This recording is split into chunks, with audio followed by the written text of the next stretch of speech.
हरिओम सनातन podcast में आपका हार्दिक स्वागत है। आज हम जानेंगे परमहंस उपनिषद। आज की चर्चा एक बहुत ही कह सकते हैं गूढ़ और पवित्र विषय पर है, परमहंस अवस्था। ये शब्द सुनते ही मन में एक अलग सी श्रद्धा, एक जिज्ञासा सी उठती है ना। एक ऐसा शिखर है ये जहां पहुंचना मतलब बहुत ही विरले साधकों के लिए संभव हो पाता है। जी बिल्कुल सही कहा आपने। परमहंस, इसका अर्थ ही है परम हंस, और हंस को तो हम जानते ही हैं, नीर शीर विवेक का प्रतीक माना गया है, दूध और पानी को अलग कर देने की क्षमता। तो उसी तरह परमहंस वो आत्मज्ञानी संत हैं जो सत्य और असत्य, नित्य और अनित्य, इनके भेद को पूरी तरह से जान चुके हैं और केवल सत्य में, उस नित्य ब्रह्म तत्व में ही स्थित रहते हैं। ये देखिए, कोई केवल पदवी नहीं है, ये तो चेतना की सर्वोच्च अवस्था है जहां जीवात्मा परमात्मा के साथ कह सकते हैं अभिन्न हो जाती है। हाँ बिल्कुल। और जैसे कहते हैं ना कि हंस जल और थल दोनों में समान रूप से सहज रहता है, वैसे ही परमहंस भी, मतलब इस भौतिक जगत और आध्यात्मिक जगत दोनों में समभाव से स्थित रहते हैं। वो संसार में होते हुए भी उससे परे होते हैं। जी, और इसकी व्युत्पत्ति भी देखें तो कितनी गहरी है। परम यानी सर्वोच्च, और हंस का एक अर्थ आत्मा भी लिया जाता है, और इससे भी गहरा अर्थ छिपा है अहम सह, मैं वही हूं, इस महावाक्य में। देखिए, हंस का अगर विपर्य करें, उल्टा करें, तो सोहम बनता है। अर्थ वही है, वह मैं हूं।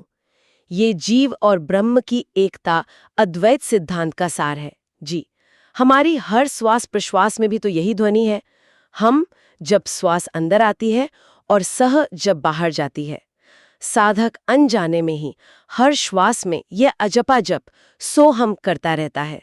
और ये भी है कि हंस को सृष्टिकर्ता ब्रह्मा जी का वाहन भी माना गया है, जो आत्मा का प्रतीक भी है। अद्भुत, सच में बहुत गहरा अर्थ है। तो आज हम इसी परम अवस्था का वर्णन करने वाले परमहंस उपनिषद के ज्ञान सागर में चलिए गोता लगाते हैं। ये उपनिषद अथर्ववेद से संबंधित मानते हैं, है ना? और संन्यास उपनिषदों में इसका एक विशेष स्थान है। जी बिल्कुल। ये उपनिषद असल में ब्रह्मा जी और उनके मानस पुत्र नारद मुनि, इनके बीच एक बहुत महत्वपूर्ण संवाद है। देवर्षि नारद, जो स्वयं इतने बड़े ज्ञानी हैं, वो सृष्टिकर्ता ब्रह्मा जी से पूछते हैं कि परमहंस योगियों का मार्ग कैसा होता है, उनकी स्थिति क्या होती है। और तब ब्रह्मा जी उस अत्यंत दुर्लभ और कह सकते हैं परम गोपनीय मार्ग का वर्णन करते हैं। उपनिषद छोटा सा है, पर ज्ञान इसमें अत्यंत गहन और सार गर्भित भरा हुआ है। अच्छा, तो ब्रह्मा जी क्या बताते हैं नारद मुनि को इस मार्ग के बारे में?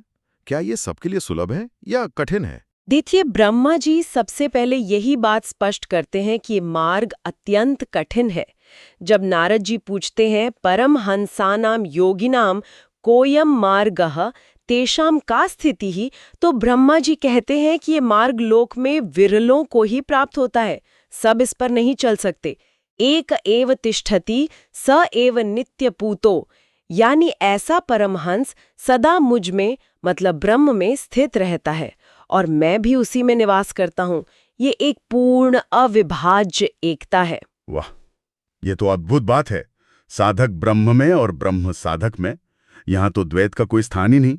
तो इस मार्ग पर चलने के लिए पहली सीढ़ी क्या है? शुरुआत कहाँ से होती है? जी, ब्रह्मा जी कहते हैं इस मार्ग का पहला और अनिवार्य कदम है त्याग, सर्वस्व का त्याग। पुत्र, मित्र, पत्नी, बंधु बांधव, ये जो सारे संसारिक संबंध हैं, इनका मोह त्यागना। और साथ ही जो सामाजिक या धार्मिक पहचान के बाहरी चिन्ह हैं, जैसे शिखा है, यज्ञोपवीत है, इनका भी त्याग। यहाँ तक कि स्वाध्याय, मतलब वेदों का जो औपचारिक अध्ययन है, उसका भी, और जितने भी अन्य कर्मकांड हैं, उनका भी त्याग।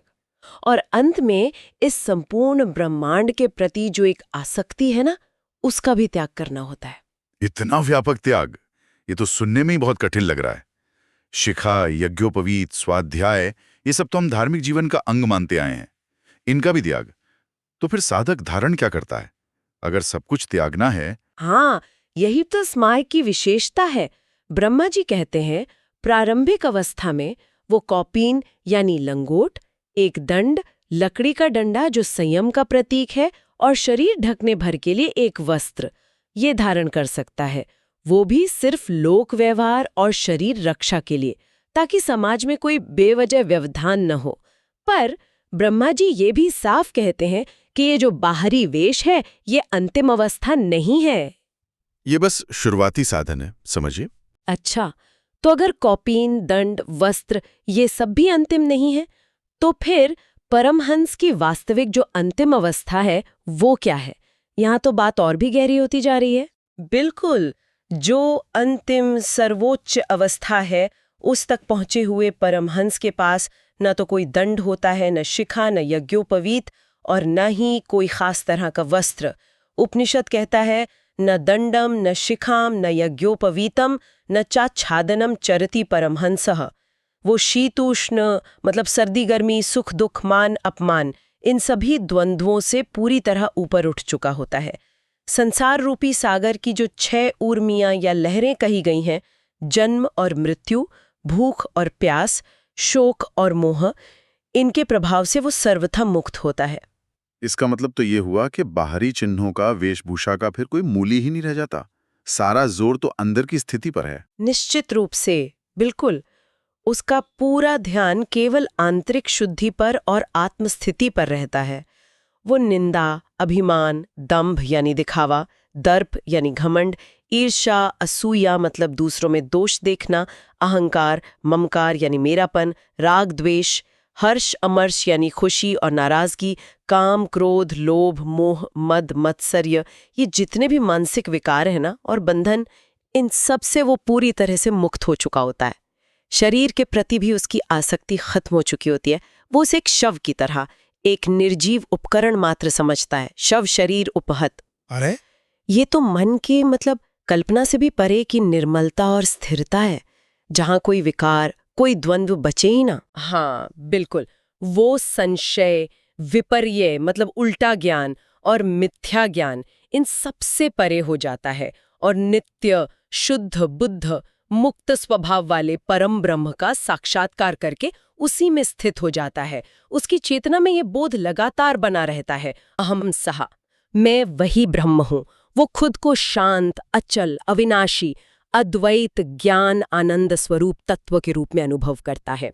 उपनिषद कहता है यही जो आत्मज्ञान है, यही उसकी सच्ची शिखा है, यही ज्ञान उसका सच्चा यज्ञोपवीत है। जब जीवात्मा और परमात्मा की एकता का बोध हो गया तो उनके बीच का भेद खत्म हो जाता है और यही उसकी वास्तविक संध्या या उपासना है। उसके लिए फिर अलग से कोई कर्मकांड, कोई पूजा विधि बाकी नहीं रहती। उपनिषद यहाँ एक और महत्वपूर्ण बात कहता है, सच्चे और झूठे सन्यासी के बीच का भेद।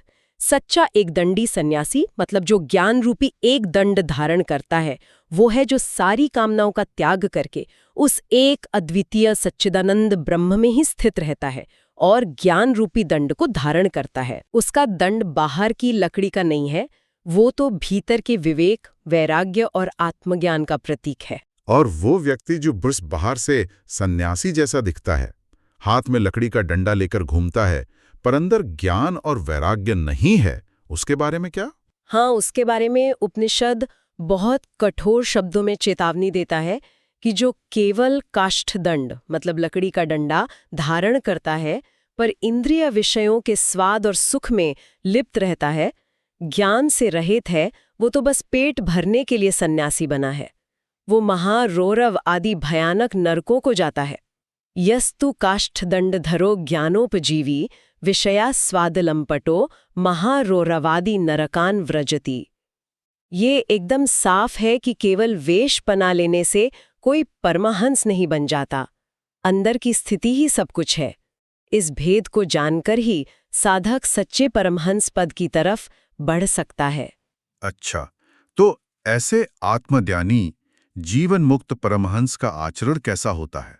मतलब सामान्य नजरिए से उनका जीवन कैसा दिखता है? नग्न रहना भी हो सकता है, या ये भी कि वो किसी खास वस्त्र या पहचान से बंधा नहीं है, पूरी तरह प्रकृति के साथ एक है। वो किसी को नमस्कार नहीं करता। क्यों? क्योंकि वो सब में उसी एक ब्रह्म को देखता है। तो फिर किसे नमस्कार करे और क्यों करे? वो पितरों को तर्पण भी नहीं देता, क्योंकि वो तो जन्म मृत्यु और कर्म के बंधन से ही मुक्त हो चुका है। ना किसी की स्तुति करता है, न निंदा। उसके लिए सब कुछ ब्रह्म का ही रूप है। ईश्वर का आवाहन या विसर्जन, मंत्र तंत्र, ध्यान, उपासना, ये सब विधियां उसके लिए मतलब अर्थहीन हो जाती हैं। यानी वो हर तरह के सामाजिक और धार्मिक नियमों, कर्मकांडों से पूरी तरह ऊपर उठ जाते हैं। हाँ बिल्कुल। उपनिषद के अनुसार उसे ना तो ये बाहरी जगत सत्य रूप में दिखाई देता है, क्योंकि वो इसे परिवर्तनशील मायामय समझता है, और न ही वो परोक्ष तत्व यानी ब्रह्म उससे अलग अनुभव होता है। वो तो खुद को वही अनुभव करता है। न द्वैत का भाव रहता है, न अद्वैत का कोई सिद्धांत, न मैं, न तुम, न ये सब। ऐसी कोई भेद बुद्धि नहीं बचती। उसका कोई तय घर या आश्रम नहीं होता। अनिकेत, वो सोना या कोई भी मूल्यवान वस्तु स्वीकार नहीं करता है, न शिष्यों का समूह बनाता है, न धन इकट्ठा करता है। सोना स्वीकार न करने पर इतना ज्यादा जोर क्यों दिया गया है? सन्यासियों को दान देना तो पुण्य माना गया है, इसमें इतनी क्या हानि है? हाँ, ये महत्वपूर्ण प्रश्न है। उपनिषद यहाँ परमहंस के लिए बहुत ही कठोर चेतावनी देता है। ये उसकी अनासक्ति की पराकाष्ठा को दिखाता है। कहा गया है, यदि कोई सन्यासी लोभवश सोने को देखता भी है तो वो ब्रह्म हत्या करने वाले के समान पापी है। क्यों? क्योंकि उसकी दृष्टि ब्रह्म की सर्वव्यापकता से हटकर एक तुच्छ धातु पर टिक गई। यदि लोभवश उसे छूता है तो वो चांडाल हो जाता है, मतलब आध्यात्मिक रूप से पतित। और यदि लोभवश उसे ग्रहण कर लेता है तो वो आत्मघाती है, अपनी आत्मा के स्वरूप को नष्ट करने वाला। तस्मात् परमहंसो लोभात् सुवर्णम न स्पृशेत, लोभात् सुवर्णम न पश्येत, लोभात् सुवर्णम न गृहीणीयत। इसीलिए उसे बहुत सावधानी से सोने को देखने, छूने या लेने से बचना चाहिए, खासकर अगर मन में लोभ का जरा सा भी अंश हो। बाप रे, ये तो सच में अनासक्ति की चरम सीमा है। ये दिखाता है कि मन कितना निर्मल और निर्लोभी होना चाहिए। बिल्कुल, ये सर्वोच्च आंतरिक शुद्धि और पूर्ण अनासक्ति का ही प्रतीक है। ऐसे परमहंस के मन की सारी इच्छाएं शांत हो चुकी होती हैं। वो दुखाने पर व्याकुल नहीं होता, सुख की इच्छा नहीं करता। सभी विषयों से पूरी तरह अनासक्त होकर शुभ और अशुभ, अच्छे और बुरे, सबके प्रति संभाव रखता है। न किसी से घृणा, न किसी के प्रति उल्लास। इंद्रियों की जो एक स्वाभाविक प्रवृत्ति होती है ना बाहर की ओर भागने की, वो पूरी तरह शांत होकर आत्मा में ही विलीन हो जाती है। सर्वेंद्रिय वृत्त्य उपरमन्ते। और फिर अंततः इस अवस्था का जो आंतरिक अनुभव है वो कैसा होता है? अंततः वो अपने वास्तविक स्वरूप का अनुभव करता है। अहमेव तद ब्रह्मास्मि यदेकम ज्ञान लक्षणम आनंद रूपम। मैं ही वो ब्रह्म हूँ जो एक है, अनंत है, केवल ज्ञान स्वरूप है और आनंद रूप है। इस बोध में स्थित होकर वो अपनी सारी कामनाओं के अंत तक पहुंच जाता है, क्योंकि अब कोई कामना बाकी ही नहीं रहती। वो स्वयं ही पूर्ण काम, आप्त काम हो जाता है। वो परब्रह्म में ही स्थित हो जाता है। आपने चर्चा की शुरुआत में त्याग की बात की थी और सन्यास की अलग अलग अवस्थाओं का संकेत भी दिया था। हमारी सनातन परंपरा में सन्यास की 4 मुख्य अवस्थाएं बताई गई हैं: कुटीचक, बहुदक, हंस और परमहंस। ये उपनिषद तो साफ तौर पर अंतिम और सर्वोच्च अवस्था परमहंस उसी पर केंद्रित है। क्या आप संक्षेप में इन चारों अवस्थाओं के बीच का जो भेद है उसे थोड़ा स्पष्ट कर सकती हैं? हाँ अवश्य, ये समझना उपयोगी रहेगा। सन्यास की ये जो 4 अवस्थाएं हैं, जी। ये साधक की आध्यात्मिक प्रगति और उसकी जीवन शैली के आधार पर बांटी गई हैं। पहला है कुटीचक। ये सन्यास की शुरुआती अवस्था है। इसमें साधक ज्यादातर अपने गांव या शहर के पास ही कोई कुटिया बनाकर रहता है और वहीं साधना करता है। वो अपने नजदीकी संबंधियों से भिक्षा ले सकता है। बाहरी त्याग तो होता है, पर संसार से पूरी तरह नाता नहीं टूटता है। दूसरा है बहुदक। बहुउदक मतलब अनेक जलों वाला। ये सन्यासी भिक्षा के लिए एक जगह पर निर्भर नहीं रहता। वो अलग अलग जगहों पर घूमता है, तीर्थ यात्रा करता है और अलग अलग लोगों से भिक्षा लेता है, 7 घरों से ज्यादा नहीं। इसका संपर्क संसार से कुटीचक से कम होता है। तीसरा है हंस। हंस सन्यासी ज्ञान की खोज में लगातार घूमता रहता है। वो एक जगह ज्यादा समय नहीं रुकता। गांव में 1 रात, शहर में 5 रात, ऐसा नियम होता है। वो अपनी विवेक रूपी चोंच से सार यानी ज्ञान ग्रहण करता है और असार यानी संसार को छोड़ देता है। इसकी साधना और वैराग्य बहुदक से ज्यादा तीव्र होता है। और चौथा, परमहंस। ये सन्यास की सर्वोच्च अवस्था है जिसकी हम बात कर रहे हैं। परमहंस पूर्ण आत्मज्ञान पा चुका होता है। वो सभी बाहरी चिन्हों, नियमों, कर्मकांडों, द्वंद्वों सबसे परे होता है। वो बस अपने आत्मस्वरूप में ही स्थित रहता है। ये साधना की पराकाष्ठा है, अंतिम लक्ष्य है। और जैसा हमने बार बार कहा भी, इस उपनिषद का पूरा दर्शन आचार्य शंकर के अद्वैत वेदांत के सिद्धांतों पर ही आधारित है। उनका वो प्रसिद्ध सूत्र है, न ब्रह्म सत्यम जगन मिथ्या जीवो ब्रह्माय व नापरः। मतलब ब्रह्म ही एकमात्र सत्य है, ये जगत मिथ्या है और जीव ब्रह्म से अलग नहीं है। ये सूत्र इस उपनिषद के सार को पूरी तरह बता देता है। तो मतलब ये जगत जो हमें इतना ठोस, इतना असली लगता है, वो वेदांत की नजर में सिर्फ एक भ्रम है, माया का खेल। हाँ, वेदांत इसे व्यावहारिक सत्य कहता है। मतलब व्यवहार के स्तर पर ये सच लगता है, पर पारमार्थिक सत्य यानी परम सत्य की दृष्टि से ये मिथ्या है, बदलने वाला है, सपने जैसा है। परमहंस वो ज्ञानी है जो इस माया के पर्दे को भेद कर परम सत्य यानी ब्रह्म को जान लेता है और उसी में स्थित हो जाता है। इसीलिए तो उसे जीवन मुक्त कहते हैं। शरीर में रहते हुए भी वो मुक्त है। वो देह में होकर भी देह से परे है, संसार में रहकर भी संसार से अलग है और कर्म करते हुए भी अकर्ता भाव में रहता है, क्योंकि उसका अहंकार तो पूरी तरह गल चुका होता है। ये अवस्था सुनने में ही इतनी असाधारण लगती है कि आसानी से यकीन नहीं होता। क्या हमारे शास्त्रों में या इतिहास में ऐसे परमहंसों के उदाहरण हैं जिनके जीवन से हम इस अवस्था को और अच्छे से समझ सकें? मुझे महर्षि व्यास के पुत्र शुकदेव जी, उनका नाम याद आ रहा है। उन्हें तो जन्मजात परमहंस मानते हैं। जी, आपने बिल्कुल सही याद किया। श्री शुकदेव जी का जीवन परमहंस अवस्था का सबसे बढ़िया उदाहरण है। वो महर्षि वेदव्यास के पुत्र थे और कहते हैं गर्भ से ही ज्ञानी और विरक्त थे। कथाएं तो ये भी कहती हैं कि वो 12 साल तक मां के गर्भ में ही रहे, क्योंकि उन्हें बाहर आकर संसार की माया में फंसने का डर था। फिर भगवान श्री कृष्ण और व्यास जी के आश्वासन पर उन्होंने जन्म लिया और जन्म लेते ही बिना किसी लौकिक संस्कार का इंतजार किए वैसे ही नग्न अवस्था में पूर्ण निष्काम भाव से जंगल की तरफ चल दिए।